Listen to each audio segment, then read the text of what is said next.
ওরে ও যা অন্য মহিলাদের সাথে যে আকাম কোকাম করে। দ্বিতীয় স্ত্রীরে বলছিল যে আমার যে মেশিন ঠিক আছে এটা কিন্তু তুমি বড় বউরে বলবা না। ছোট বউ তো বড় বউরে বলে দিছে যে না ওর মেশিন ঠিক আছে, শুনেন আরেকবার শুনেন তাহলে বুঝবেন। তোমার সাথে কথা বলার সাথে সাথেই সে বলছে যে তার কোনো পাওয়ার নাই। হ্যাঁ পাওয়ার নাই, সে বলছে পাওয়ার নাই মানে ফুল পাওয়ার আছে। না কসম আমি এভাবে বলি নাই। আমাকে বলছে তোমাকে একটা কথা জিজ্ঞেস করি, তোমার ওর তো কিছু নাই না? আমি বলি কি ওর কিছু নাই মানে? বলে কি তোমাদের মধ্যে? আমি বলি কি না আছে তো, এটাই বললাম। আচ্ছা এবার মূল আলোচনায় আসি। আরও জিনিস আছে ওগুলি আপনারা জানবেন। আমি ও যেমন প্রমাণ ছাড়া এই করছে, আমি তো প্রমাণ ছাড়া বলে আমরা কালকে বলছি যে তোর ঘরে ঢুকে তোর মারে, তোর মেয়েরে, তোর বউরে তারপরে করে আসবো। তো ঢুকছিলাম, তোর মার কাছেও ঢুকছিলাম, তোর বউর কাছেও, তোর মেয়ের কাছেও, তিনজে ঢুকছিলাম। এগুলি আনছি, তুই যা, তুই আমার নিয়ে বার কর। তোরে চ্যালেঞ্জ করলাম রনি, তোকে চ্যালেঞ্জ করলাম, যা এই পৃথিবীর সব সুন্দরী মেয়ে মানুষে একসাথ করে আয় না, তারপরে ইলিয়াসের পিছনে লাগা। এই পৃথিবীর সব টাকা পয়সা স্বর্ণ যা যা আছে সবাই না ইলিয়াসে এই করছে, ভাই আপনারা এত টাকা ঘুষ দিলাম আমার একটা চাকরি নেওয়াই দেন, ভাই এত টাকা ঘুষ দিলাম আমার বাঁচা দেন। আমার টাকা দেওয়া বাঁচবেও না, আমার টাকা দেওয়া আমি তোর মারবও না, এটা মনে রাখিস। আমি যদি তোরে ধরি টাকা দিয়ে বাঁচবো না। অনেক মানুষজনের কাছে শুনি আমার নাম করে বিভিন্ন মানুষের কাছ থেকে টাকা পয়সা, ভাই দইরা পুলিশে দেওয়া তারপরে আমার খবর দিবেন। আমার ভয় দেখাইলে আপনি টাকা দিয়ে দিলে তাহলে আমার লাভ হইলো কি? টাকা বেশি হয়ে গেলে বাংলা এডিশন অফিসে যায় দিয়ে আসেন, আমরা ডোনেশন নিয়ে ওইখানে যায় দিয়ে আসেন। যাই হোক, কিনতে পারবি না তুই, আমার না সারাদিন চেষ্টা কর। দেখেন ও কালকের পোস্টে ওরা সুশীল, এই সুশীলদের একটা ইয়ে আছে, ব্যক্তি আক্রমণ করা যাবে না। আরে বাবারে, ব্যক্তি আক্রমণ করা যাবে না। গোলাম মোল্লা রনি, তুই এই যে জামাতের লোকগুলোরে একদম জাস্ট মেরে ফেললো কোনো কারণ ছাড়া। তারা নাকি পাকিস্তানের মিলিটারির কাছে যায় আওয়ামী লীগের লোকজনের মাদেরকে আর বউদের মেয়েদেরকে নিয়ে প্রোটেকশন ছাড়া প্রোডাকশন দিয়েছে, তারপরে এখন আওয়ামী লীগ যুবলীগ বের হয়েছে এগুলি। তো তোরা যেগুলি বলিস, তোরা যে পাকিস্তানি বীজ এটা যে দাবি করিস, তো এটা সত্যি কথা। মতিউর রহমান নিজামী তোদের মাদেরকে নিয়ে পাকিস্তানিদের সাথে লাগিয়েছে, এটা সত্যি কথা। এটা ব্যক্তি আক্রমণ না? আমারে নিয়ে তুই যে এই কাজগুলি করলি, মনে কর সত্যি সব, এটা ব্যক্তি আক্রমণ না? তবে বলি তোর নাম গোলাম ময়লা রনি রেখেছি আমি, তোর নাম হচ্ছে গোলাম মাওলা রনি, তোর চাকালা মিয়া তোর দাদা তোর নাম রাখছে, আমি তোর নাম বিকৃত করি। তুই আমার নাম বিকৃত করেছিস, আমার ওই ইল্লু না কি যেন লিখে তারপরে ই করছিস, আমি কেয়ার করি না। এরকম বহুত কিছু সহ্য করা, এটা শর্ট জার্নি না, ইটস এ লং জার্নি। এটা সেই 2018 সাল থেকে এই সোশ্যাল মিডিয়াতে আছি, আল্লাহর রহমতে টিকে আছে। সম্মান দেয়ার মালিক আল্লাহ, নেয়ার মালিকও আল্লাহ। সো তোরে বললাম, তোর যা যা আছে সারা বাংলাদেশের সব ডিজিএফআই গোয়েন্দা সংস্থা সবাই লাগাই দে, ইলিয়াসে মায়া দিয়ে পটা দেখি কেমন পারিস। চ্যালেঞ্জ করলাম। এখন এরা ব্যক্তি আক্রমণ করতে গেলে, এরা কিছু বললে এদের ব্যক্তি আক্রমণ বলে তারপরে কান্দাকাটি শুরু করে। খেলা হবে। তুই আকাম কুকাম করে মিথ্যা দিয়ে, আমি সত্য দিয়া করব প্রমাণ সহ। গোলাম ময়লা রনির দ্বিতীয় স্ত্রী, তাকে গোলাম ময়লা রনি বিয়ে করেছে, আমার কোনো সমস্যা নাই। গোলাম ময়লা রনি আরো 10টা বিয়ে করুক, আমার কোনো সমস্যা নাই। সেই মহিলাকে 2009 সাল থেকে তার পেছনে লেগে তারপরে সেই মহিলাকে বিয়ে করেছে। 18 সালে তাকে তার স্বামীকে তালাক দিয়েছে, 22 সালে বিয়ে করিয়েছে। বিয়ে করার পরে সেই মহিলার কাছ থেকে তার সম্পত্তি চেয়েছে, সেই সম্পত্তি তার নামে লিখে দেয় নাই, এই জন্য কয়দিন আগে ডিভোর্স দিয়েছে।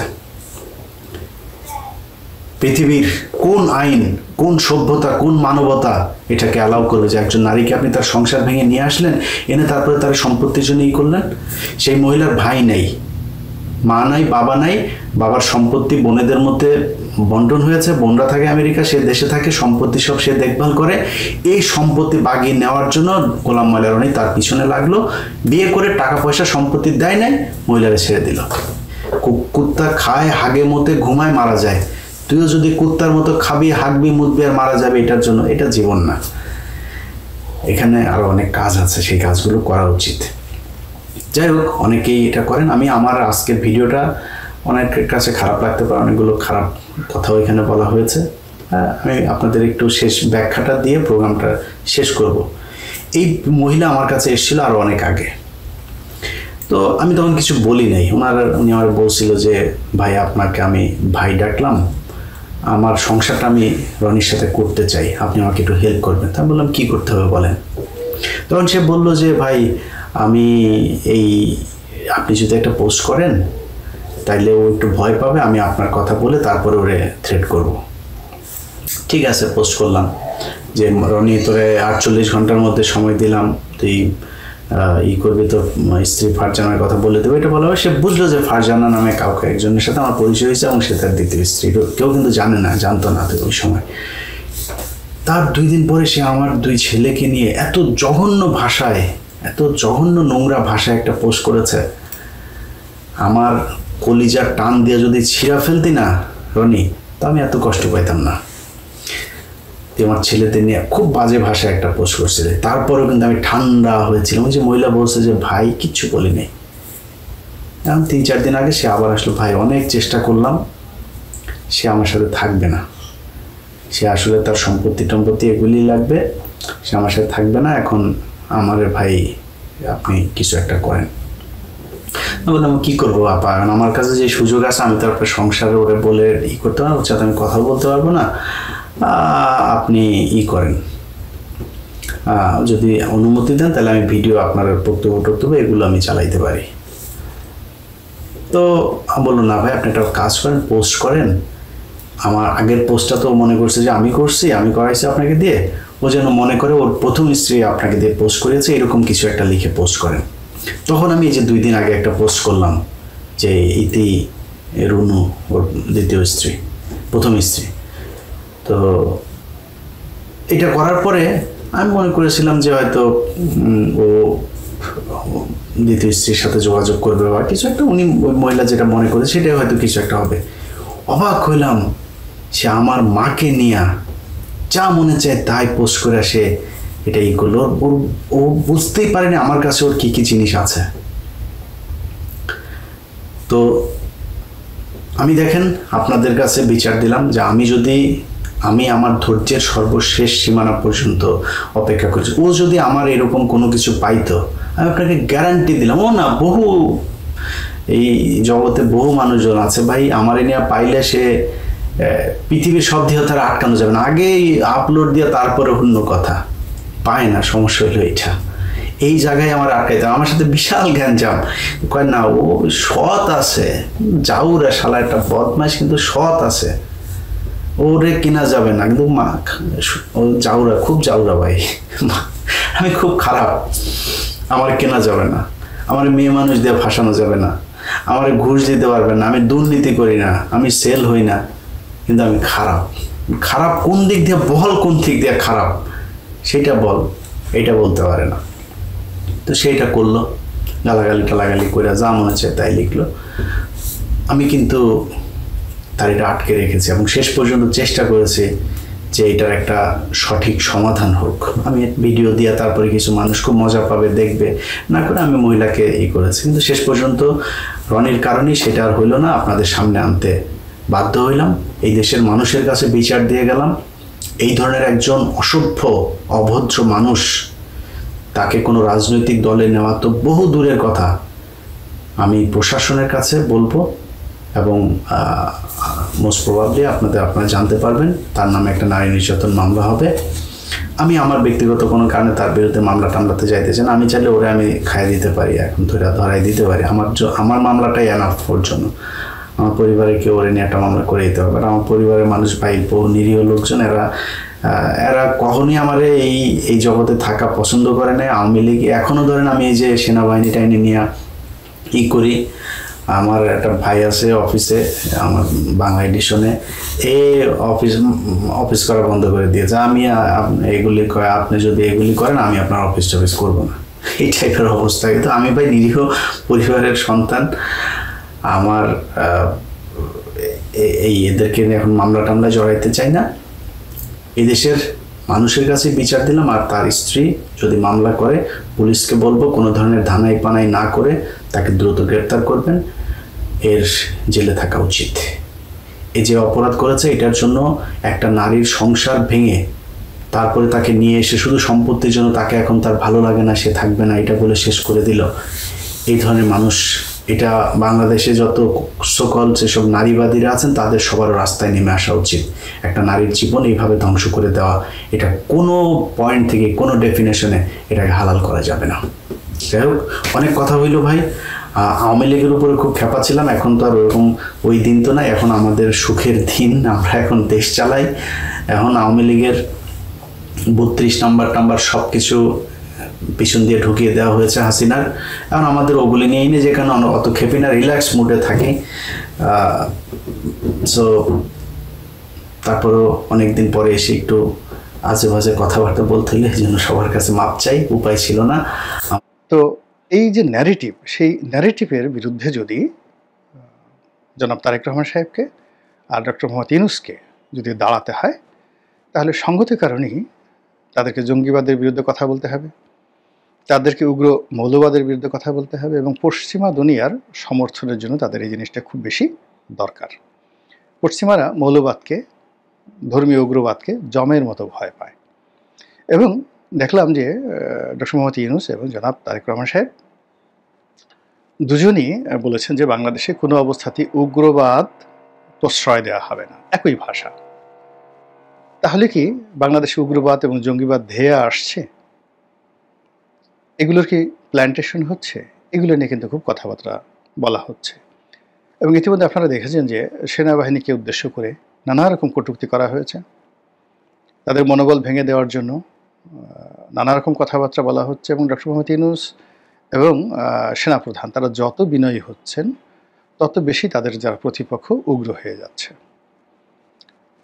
এবং আইএসআইয়ের যে সকল এজেন্ট রয়েছে, পাকিস্তানের যে সকল এজেন্ট রয়েছে, তারা এই সামাজিক মাধ্যমে, ইউটিউব, ফেসবুকে, দেশের ভিতরে দেশের বাইরে প্রতিটা মুহূর্তে যে কুকর্মগুলো তারা করে যাচ্ছে, যে ন্যারেটিভগুলো তারা ছড়িয়ে যাচ্ছে, যে বিবাদ বিসংবাদ তারা তৈরি করছে, পুরো রাজনৈতিক পরিবেশ যেভাবে নষ্ট করছে, রাজনৈতিক যারা ব্যক্তিত্ব রয়েছেন তাদেরকে যেভাবে নাজেহাল করা হচ্ছে। আপনি চিন্তা করুন, তারেক রহমান সাহেবের মতো মানুষ, মির্জা ফখরুল সাহেবের মতো মানুষ, সালাউদ্দিন সাহেবের মতো মানুষ, মির্জা আব্বাসের মতো মানুষ থেকে শুরু করে বিএনপির যত প্রসপেক্টিভ নেতা রয়েছে, প্রত্যেকটি নেতাকে ভারতের চর, ভারতের দালাল, ঘুষখোর, দুর্নীতিবাজ, চাঁদাবাজ, এসালামের এজেন্ট, বসুন্ধরার এজেন্ট, নানা রকম কথাবার্তা বলে তাদের ক্যারেক্টার অ্যাসাসিনেশন হচ্ছে।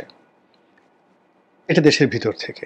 আর দেশের বাইরে যেটা হচ্ছে সেটা হলো এদের বাপমা তুলে, এদের বংশ তুলে অকথ্য ভাষায়, অশ্লীল অশ্রাব্য ভাষায়, এত নিকৃষ্ট ভাষায় কথাবার্তা বলা হচ্ছে যে রাজনীতিতে যারা আছেন তারা এগুলোর উত্তর দেওয়ার মতো রুচি তাদের নেই।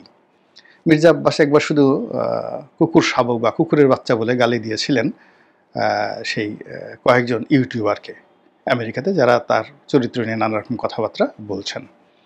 কিন্তু আসলে মানে যে অন্যায়গুলো হচ্ছে, এটা বঙ্গবন্ধুর জমানাতে বঙ্গবন্ধুর একটা কথা ছিল। ধরুন আপনাকে একটা পাগল হাতে আবর্জনা নিয়ে, মানে মনুষ্য বিষ্ঠা নিয়ে আক্রমণ করতে আসছে, আপনি কি করবেন বলেন?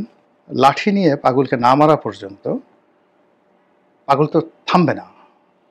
এবং পাগল যদি একবার টের পায় যে আপনাকে এই ময়লা আবর্জনা আপনার শরীরে লাগিয়ে দিলে লোকজন হাসবে, তাহলে পাগল তো আপনার পিছিয়ে দৌড়াতে থাকবে, আপনিও দৌড়াতে থাকবেন।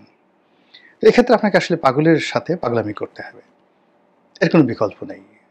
উইনস্টন চার্চিল যেটি বলেছেন যে সবসময় বার্কিং ডগের সব কথা, মানে যাকে বলা হয়, মানে সব বার্কিং ডগের যে ঘেউ ঘেউ ডাকের সঙ্গে রেসপন্ড করতে হয় না।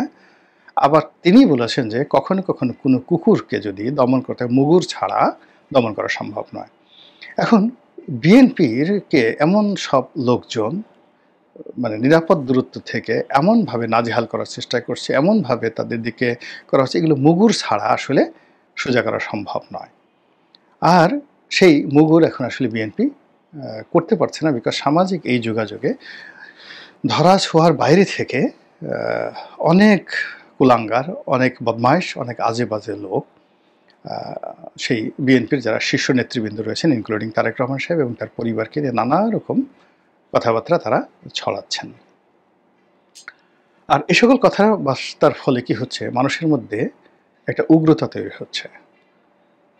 একটা আপনি দেখবেন যে সমাজে কখন যাকে বলে বিষবাষ্প ছড়িয়ে পড়ে, মানুষের চিন্তা শক্তি যখন দমন হয়ে যায়, মানুষ যখন প্রতিবাদ করতে পারে না, মানুষ যখন সবসময় শান্ত থাকতে চায়, আর তার উপরে আপনার উপর জুলুম হচ্ছে, মারাত্মক জুলুম হচ্ছে, অন্যায় হচ্ছে, কিন্তু আপনি বলতে পারছেন না, আপনি বলতে সাহস পাচ্ছেন না, অথবা সবাই আপনাকে বলছে রাখেন রাখেন, চুপ থাকেন, চেপে যান চেপে যান, ধরে নেবেন যে পুরো জাতির উপর আল্লাহর গজব অবধারিত। অন্যায়ের প্রতিবিধান করতে হবে। ২ নম্বর হলো একটা জাতি ধসে যায়, একটা জাতির যাকে বলা হয় পতন। যেমন ধরুন একটা কুকুর সামনে দাঁড়িয়ে আছে, বা কুকুর স্বভাবের একজন মনুষ্য আকৃতির প্রাণী সামনে যাচ্ছে, আর পেছনে হাজার হাজার মানুষ তার সেই কুকুরকে অনুসরণ করছে, তাকে পীর মানছে, তাকে মুর্শিদ মানছে, তাকে নেতা মানছে। তো এই দৃশ্য এই বাংলাদেশে এখন যাকে বলা হয় অহরহ। লক্ষ লক্ষ মানুষ, সেটা সঙ্গীতে কোনো গান নাই, কিন্তু কোনো মতে একজনে বেসুরো গান গাইছে, সবাই বলছে মারহাবা মারহাবা। কোনো সুর নাই, সবাই বলছে মারহাবা মারহাবা, ঠিক ঠিক ঠিক। কোনো নেতৃত্ব নাই, কিন্তু সবাই বলছে মারহাবা মারহাবা। লেখাপড়া নাই, সবাই বলছে হা কি জ্ঞানী। জীবনে কোনোদিন 2 কলম লিখেনি, সেও লেখক। তো এইরকম ইউটিউব, ফেসবুক, এদের যারা সেলিব্রিটি, সেই সেলিব্রিটিদেরকে নেতা মেনে লক্ষ লক্ষ মানুষ যখন পাগলের মতো ছুটে, তখন সেই জমিনটি একটা যাকে বলা হয় উগ্রবাদের ফার্টাইল ল্যান্ড, উর্বর ভূমি হয়ে পড়ে।